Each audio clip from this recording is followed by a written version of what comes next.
Não, maravilha. Eu, eu sou muito otimista com relação. Eu acho que eu sou otimista por natureza um pouco.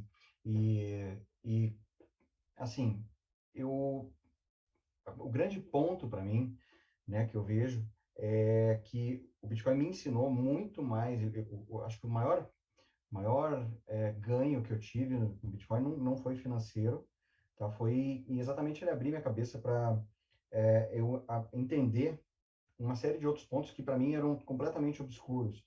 Então, o que vocês falaram hoje, vocês falaram há pouco, tem tudo a ver com essa mudança, com essa evolução que a gente tem quando começa a entrar nessa toca do coelho. Então, talvez o ponto principal de eu ser autista e otimista com relação ao Bitcoin no futuro é pessoas como vocês, como nós, acabaram de conhecer o Bitcoin. Sabe? Eu acabei de conhecer. Então, quantas pessoas, sabe, ainda acham que Bitcoin é um ativo, é algo que dá lucro, né? Eu diria que sim, a maioria absoluta das pessoas que conhecem Bitcoin conhecem por causa do preço, ou da variação de preço dele. Então, assim, como o Tangorila falou, a gente tem um mercado absurdo de pessoas que não conhecem o mínimo, o mínimo do Bitcoin é, para poder valorizar o ativo que tem em mãos. Tanto isso acontece que as pessoas se desfazem dele com uma facilidade gigante, olhando o gráfico ou cotação do dia. As pessoas sabem que tem todo um processo para ter o Bitcoin, se desfaz dele com uma rapidez por medo, né? Pelo FUD, assim, simplesmente se desfaz daquilo que de repente tem um valor que pode dar um efeito absurdo no futuro da pessoa, da família dele, né? Então, assim, eu vejo que a quantidade de pessoas que entendem o mínimo do Bitcoin ainda é ridiculamente baixa. Todo mundo, ou a maioria das pessoas que falam sobre ele, não tem um mínimo de conhecimento dele. Então, assim, é um mercado completamente aberto, né? Eu me sinto um cara, eu me considero pelo menos um cara evolucionista. Eu acho que nós, como humanidade e como pessoa e como tecnologia, a gente está sempre evoluindo, e eu enxergo realmente, de verdade, no Bitcoin, um, a evolução das relações de comunicação humana.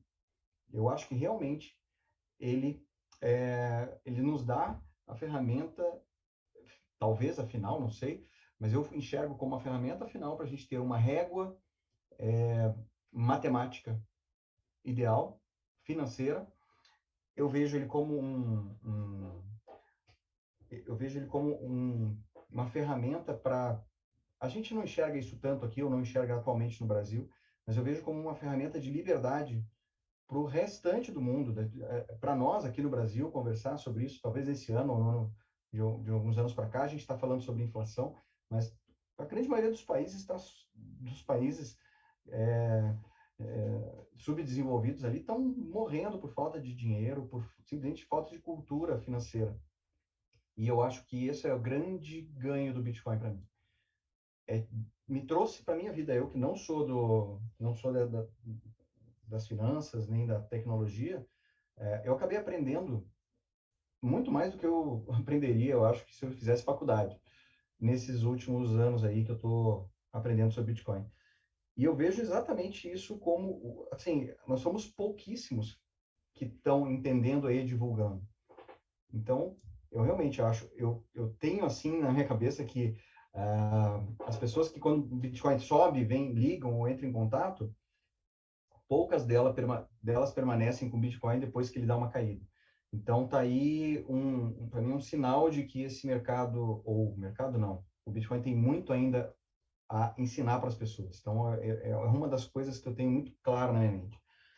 Eu acho que a maioria das pessoas não entendem o que é um sistema financeiro como ele é hoje, não entendem como o Bitcoin pode mostrar uma saída, uma rede ponto a ponto, final, sem passar para o Banco Central, não entendem ainda sobre liberdade, não entendem ainda sobre a própria privacidade. Então, eu sou muito otimista por causa disso. Eu acho que as pessoas ainda não entendem como a comunicação financeira, a comunicação de valor precisa ainda do Bitcoin como uma referência muito mais fiel do que a gente tem hoje. Então, eu vejo como um potencial gigantesco. Eu nunca olho o Bitcoin como algo para o ano que vem ou para daqui a alguns anos. É, é aquela coisa que vocês estavam falando. Eu não lembro se talvez eu esteja falando errado agora, mas eu acho que tem um ditado que diz assim, ó, quem planta tâmara não colhe tâmara. As pessoas plantam para os netos, bisnetos, eu não lembro se é tâmara ou se é outra árvore, o que que é, mas são coisas que a gente faz hoje para sem pensar em colher amanhã, pensar em passar para frente isso para as próximas gerações, né? Então, eu tenho muito otimismo com relação a isso. Eu realmente acho que a gente está vivendo história e as pessoas ainda não se deram conta. Então, eu acho que a gente só tem a crescer.